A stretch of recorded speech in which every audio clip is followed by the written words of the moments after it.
ګرانو کتونکو سلامونه کوم. علب خان شیرپو ویلفیر فاونډیشن د دغه بېوسو زنانو یو سهاره.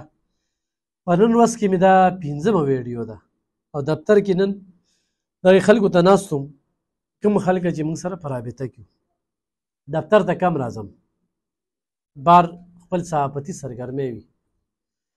ګرانو کتونکو دا کومه زنانه چې زما څنګ کې موجوده ده، د دې 8 بچي دي.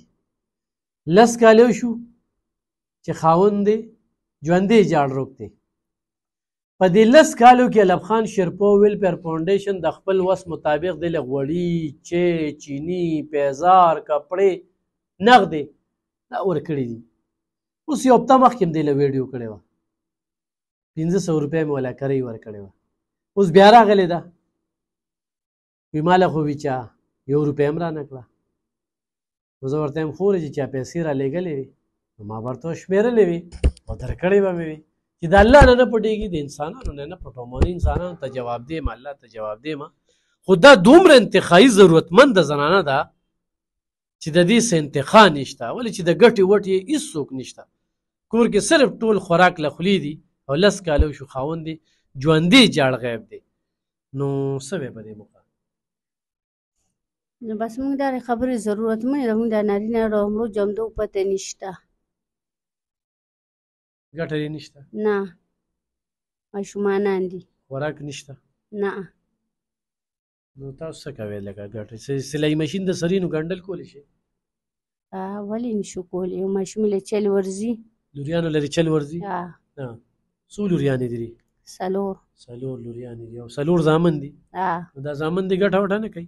زامن مې واړه دي، سکولونه وایي. نو سکولونو به هم خرچه راځي، هغې ته څه؟ نه بس یې خواران کله پنسلې نه کله یو شی بل شی نه راشي، نو بیا د تنور د روټو والا سره چلي زده کوي.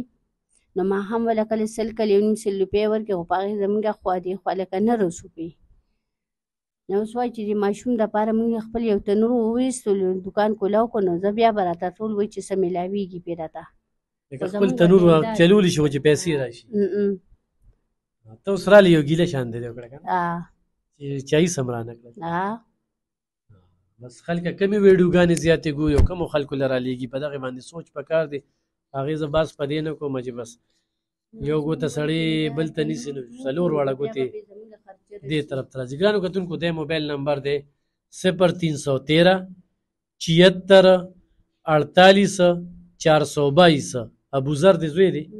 ها ایخ پنیغه په دې رابطو کې او زه ګوی کوم چې دا دومره ضرورتمند ده، دومره حاجتمند ده، دومره مستحقه ده چې بل څوک نه دي. ضرور ورسره مدد وکړئ. په دې باندې زموږ اکاونټ نمبر دی، خو زموږ په لارې ورته رالیږئ، نو هم رالیږلی شي او خو دوی ته رالیږئ، نو په دغه نمبر ورسره رابطه وکړئ.